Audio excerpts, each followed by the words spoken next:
If I had known that one cup of coffee could wash away 67 years of dignity, I would never have stepped into my daughter's kitchen that morning. The sun was pouring through the wide windows of Rachel's Santa Fe home, painting the tiled floor in golden squares. I sat quietly at the breakfast table, my hip aching a little as I shifted in the chair. My hands cradled a warm mug, steam curling toward my face. For a moment, I thought the day might be peaceful.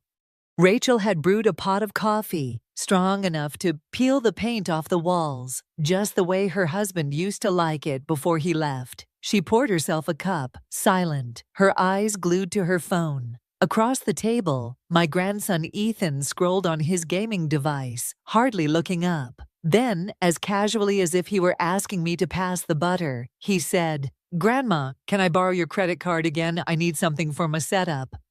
"It's only $5,000. My fingers tightened around the mug, but I didn't flinch. I simply said, "No, Ethan." The word hung in the air like a snapped string. He blinked once, shrugged, and went back to his screen. But Rachel's head lifted slowly, her eyes narrowing. The silence that followed was not ordinary silence. It was thick, poisonous, the kind that crawls across your skin before you realize it is danger. And then it happened. Rachel didn't yell. She didn't argue.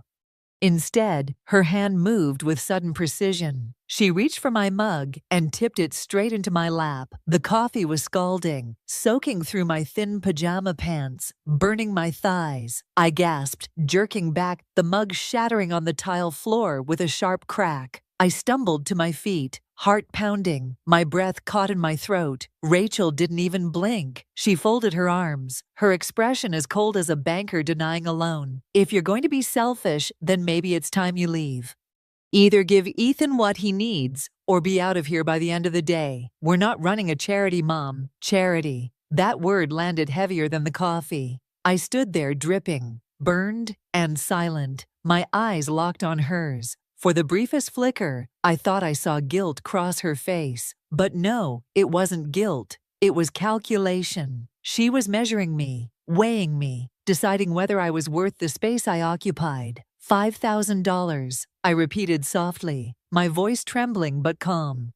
For a child to buy gadgets, Rachel's lips curled. "It's not a big deal. You've got money. You've been sitting on it ever since Dad died. I don't know why you're being so difficult." Behind her, Ethan barely looked up, still waiting, still expecting the card. My hands were shaking as I grabbed a paper towel and dabbed at my lap. No one moved to help me. That was the moment I understood. This wasn't my daughter anymore. This was someone who saw me not as her mother, but as a resource. And she was done pretending otherwise. I closed the kitchen door behind me without a sound, carrying the sting of hot coffee on my skin and something sharper in my chest. My guest room at the end of the hall felt colder than usual, the curtains still drawn. I sat on the edge of the bed for a moment, listening to the muted hum of the television in the living room. Rachel had already returned to her routine, as if nothing had happened. The suitcase was still on the top shelf of the closet, dusty but waiting. I reached up carefully, my hip groaning at the strain, and pulled it down. The smell of old cedar rose up, familiar and oddly comforting. I spread it open on the bed and began folding clothes with steady hands. Every movement hurt, but the ache in my bones was nothing compared to the ache in my spirit. I reached for my purse on the nightstand, planning to tuck away my wallet and medication. That was when the first real shock hit. The wallet was gone. I checked the front pocket, then the side zippers. Even the lining, empty. No ID, no bank card. My breath came faster as I dumped the bag onto the bed. Out spilled tissues, peppermints, an old lipstick. But not the thing that mattered most. I had it yesterday. I remembered buying ointment for my hip at the pharmacy. Rachel had insisted on carrying my bag for me while I limped slowly down the aisle. At the time, I thought it was kindness. Now I saw it for what it was, opportunity. My throat went dry. She hadn't just asked me for money. She had already taken it. I staggered toward the dresser and opened the bottom drawer. Beneath a stack of folded linens, I found an envelope I had hidden months ago. I had forgotten about it until this moment. Inside were copies of my birth certificate, old bank routing numbers, and a few notes in my handwriting. Some part of me, deep down, must have always known this day would come. I sat back on the bed, staring at the papers. The realization was bitter and cold. Rachel hadn't been helping me. She had been managing me right out of my own independence, step by step, until I barely recognized the woman in the mirror. My gaze fell on the framed photograph on the dresser. Rachel at her college graduation, my arm around her shoulder, pride radiating from my smile. I remembered how hopeful I had been that day. Now, looking at her smug grin frozen in time, I felt only grief. I picked up the phone and scrolled until I found the number I had not called in months. David Mercer, retired attorney, former neighbor, a man who once said I could call him any time. My thumb hovered, then pressed. Ruth? His voice came warm on the second ring. No, I said quietly, my voice steadier than I felt. But it will be. David arrived less than an hour later. I heard the soft crunch of his tires on the gravel driveway, the sound muffled by the walls that had stopped feeling like home long ago. He knocked once, firmly but gently, the way someone does when they don't want to startle you. When I opened the door, suitcase in hand, his eyes fell on the faint red blotches still staining my pajama pants. He didn't ask. He didn't need to. Instead, he reached for the handle of my suitcase and said, "Let me carry that." I walked past the living room where Rachel sat cross-legged on the couch, a home renovation show flickering on the screen. Ethan was still slouched in his chair, headphones on, his face lit by the glow of his game. Neither of them looked up. Neither of them tried to stop me. The front door clicked shut behind me. Not slammed, not locked, just closed. For me, it was louder than any scream. We drove through Santa Fe in silence at first. Adobe walls glowed in the midday sun, their soft reds and oranges reminding me of fire and clay. I remembered walking these streets with Cliff, my late husband, decades ago when life still felt wide open. Now, every block we passed seemed like another stitch cut loose from the life Rachel had tried to bind me into. Finally, David spoke. "You're safe now. We'll figure out the rest." I nodded, unable to speak. My throat was raw from holding back tears, but not from sadness, from relief. The car turned toward the foothills where the city began to give way to open sky and wide views. That's where Silver Oaks Community stood, discreet and simple, its sign weathered but dignified. I had seen the brochure once, years ago, and Rachel had scoffed. "That's for rich retirees, Mom, not realistic for you." Yet here it was, more real than anything I had felt in months.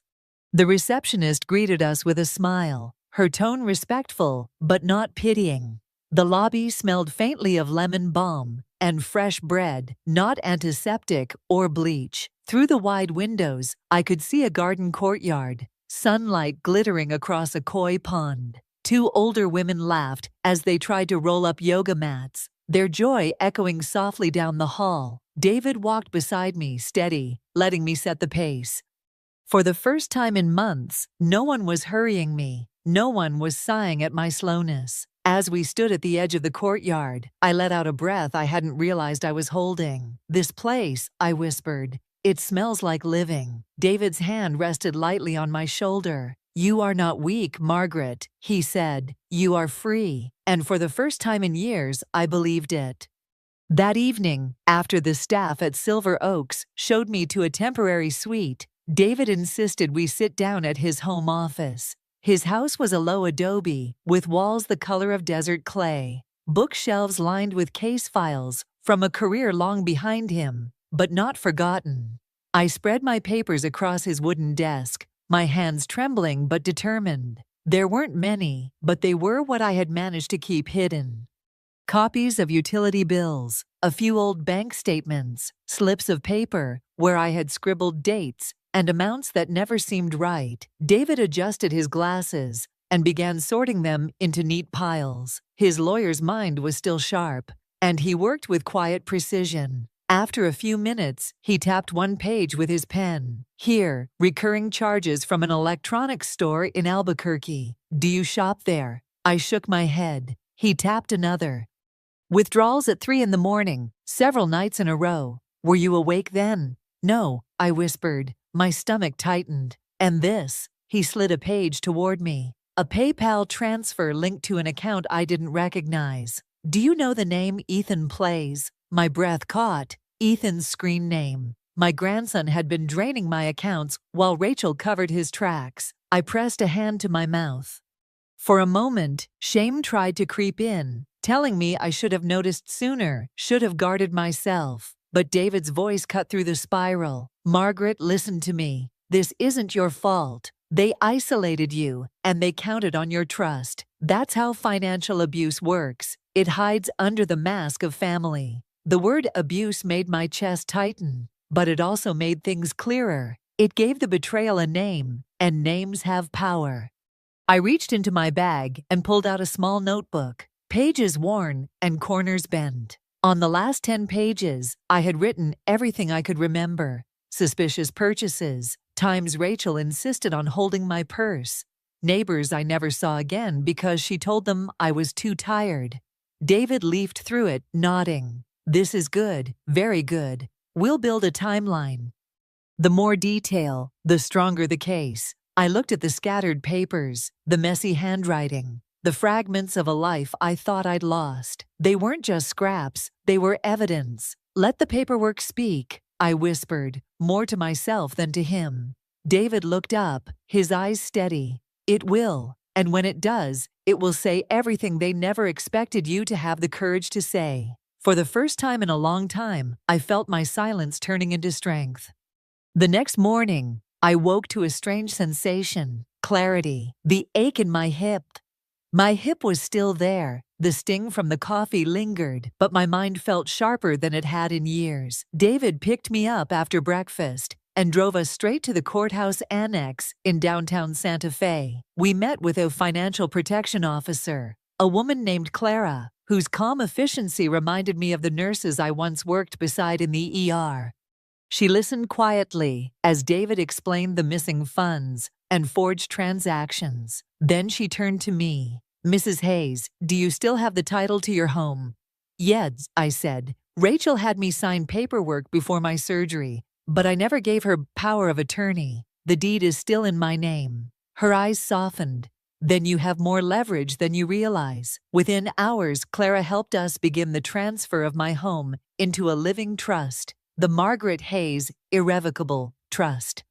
The name alone felt like a shield. This way, Rachel could no longer touch it, no matter how many lies she spun. That afternoon, a realtor named Camille, recommended through David's connections, arrived at the house Rachel still occupied. She walked the rooms with a clipboard, noting the condition, snapping photos. I wasn't there to see it, but David assured me Rachel's face had turned pale with fury. It didn't take long for my phone to ring. Mom, what the hell is going on? Rachel's voice was sharp enough to cut glass. There's some stranger in my house walking around with a camera. She says you ordered an evaluation. I took a breath, let the silence stretch before answering. Correct. You can't be serious, she hissed. You don't even live here anymore. What is this, some kind of guilt trip? Are you trying to embarrass me? No, I said, my tone flat, steady. I'm reclaiming what was always mine. This is my home, she shouted. No, Rachel, I replied. It's the home you've been squatting in, using with money that never belonged to you. I let you play caretaker. That role is revoked. For a long moment, there was only static. Then she said, her voice low and icy, you're being cruel. I didn't argue. I didn't defend myself. I simply said, you only miss me now that I said no. And then I hung up. The click of the call ending echoed louder than her threats ever had. Later that evening, sitting at David's oak desk, I signed the final trust documents. My hand trembled slightly at first, but by the third signature, it was steady. For years, Rachel had treated my silence as weakness. Now that same silence was her undoing. Rachel did not wait long before making her next move. 2 days after our phone call, she stormed into Silver Oaks, as if the doors should part at her command. I was in the sunroom with Marjorie, one of the residents who had taken to sitting with me in the mornings. We were sipping weak tea and watching the koi ripple under the pond's surface when the receptionist's voice came over the intercom. "Mrs. Hayes, your daughter is here demanding to see you. Would you like us to bring her in?" I set my cup down, my hands calm. "No, but let her know I'm watching." Through the tinted glass, I saw her clearly. Rachel in tight jeans and a bright red blouse, pacing the lobby like a caged lioness. Her arms chopped through the air as she pointed toward the receptionist, toward the halls, anywhere but inward. Behind her, Ethan trailed, slouched in his hoodie, eyes darting nervously. He looked less like a child now, and more like an accomplice caught in the wrong room. Rachel raised her voice, her mouth moving fast. I could not hear her words, but I recognized the shape of them: demands, accusations, rage. She gestured toward the garden, and the receptionist calmly shook her head. Doris, the head of security, appeared then, a steady woman in a navy blazer. She moved between Rachel and the reception desk with quiet authority. Rachel tried to push past, but Doris lifted a hand and stood firm. Ethan muttered something under his breath, then stuffed his hands deep in his pockets, his shoulders sagging. I did not move from my seat. My heart was beating. Yes, but not from fear, from clarity. For the first time, Rachel was the one locked out. For the first time, I was the one with walls and protection around me. Marjorie glanced at me, her lips tight. "Do you want me to call David?" "No," I said softly. "Let her see me calm." Rachel's eyes finally found me through the tinted glass. She pointed, shouted, tried to barrel forward again. Doris shook her head once more and she motioned toward the parking lot. Ethan turned first, dragging his feet, muttering. Rachel stood stiff, trembling with fury, then mouthed a single word: "Mom." But I stayed seated. I did not wave. I did not rise. I whispered, just loud enough for myself, "I already said goodbye. She is only hearing it now." When they finally left, the doors gliding shut behind them, the silence that settled was not heavy. It was peace. 2 days after Rachel's scene at Silver Oaks, an envelope appeared in my mailbox. Ivory paper, slanted cursive, my name spelled out as if we were still close.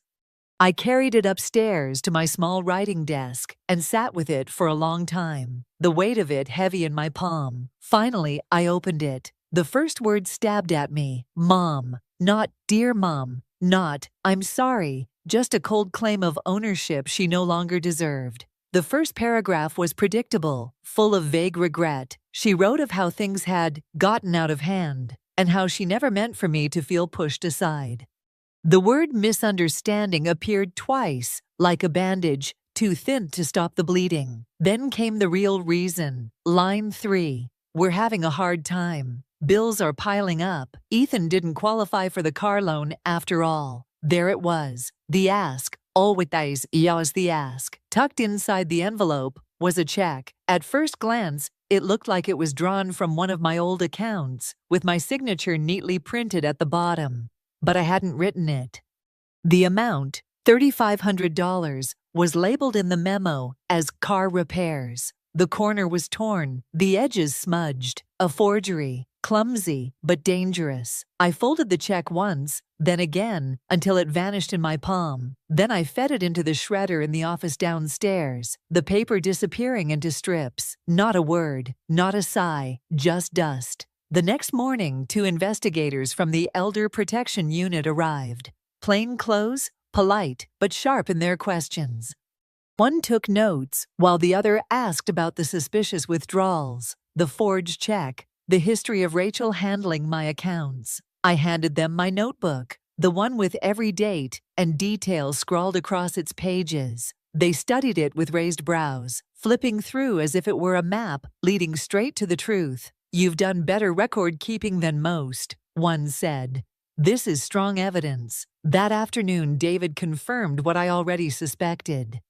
Rachel and Ethan were now under official investigation for financial misconduct, fraud, and elder abuse. I did not rejoice. I did not mourn either. I simply sat in the courtyard with a cup of tea and listened to the sound of the fountain bubbling. For the first time, the noise in my head was gone. Freedom, I realized, did not come from shouting or from vengeance. It came from distance, from boundaries drawn so firmly that even family could not cross them. And that was enough. The sun was low when I carried Cliff's old quilt out to the garden at Silver Oaks. The fabric was worn soft with years, the stitches uneven in places where his big hands had tried to help me patch it. I draped it over my shoulders and settled onto the bench facing the koi pond. The water shimmered with orange and silver, the fish gliding lazily beneath the surface. Peaceful. David arrived with a small bouquet of desert wildflowers, his shirt sleeves rolled up, his expression calm. He sat beside me without a word, letting the silence speak first. After a while he said, "You ended the cycle, Margaret. Most never do." I looked at him, at the flowers resting between us, and felt the weight of those words. For years I had let Rachel dictate my pace, my choices, even my identity. I had called it patience, called it family, called it love. But love without respect isn't love. It is possession dressed up in softer clothes. I opened my journal on my lap, the same one that had carried my trembling notes of every stolen dollar and every manipulation. Tonight, the page was clean. I picked up my pen and wrote slowly, deliberately, each letter steady. Family without care is not family. Dignity cannot be borrowed. It must be defended. Silence, when chosen, is strength. When I finished, I laid the pen down. My hand no longer shook. Inside, I knew Rachel was still raging. Perhaps she was pacing her kitchen, slamming drawers, cursing the investigators who now had her name on a file. Maybe Ethan was sulking, wondering why the world wasn't handing him everything he demanded. But their storm no longer touched me. I had stepped out of it. Marjorie strolled up then, carrying 2 cups of chamomile tea. She placed one in my hand and grinned. "You looked like you needed this." I smiled back, truly smiled, and sipped. The tea was warm, fragrant, grounding. Around us, the garden lights flickered on, casting a golden glow across the pathways. For the first time in years, I did not feel like someone's burden or someone's wallet. I felt like myself again. Later, as the evening air cooled and the koi pond mirrored the twilight sky, I whispered a final thought into the stillness. I may have lost a daughter, but I found myself. David reached over and gave my hand a gentle squeeze. And that, Margaret, is everything. The water rippled.